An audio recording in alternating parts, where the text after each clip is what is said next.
بسم اللہ الرحمن الرحیم۔ السلام علیکم ورحمۃ اللہ وبرکاتہ۔ آبدراجہ چینل کی طرف سے آج میں اپنے دوستوں کو رسول اللہ صلی اللہ علیہ وآلہ وسلم کا ایک فرمان سناؤں گا۔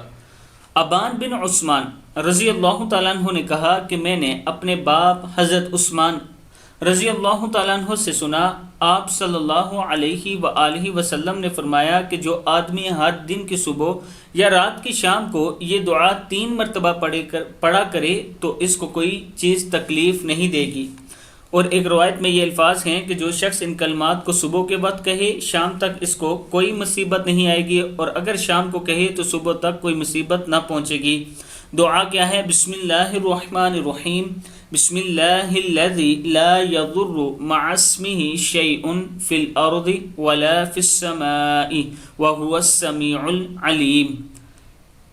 اس اللہ کے نام سے جس کے نام کی وجہ سے کوئی چیز آسمانوں اور زمین میں تکلیف نہیں دے سکتی، وہ سننے والا اور جاننے والا ہے۔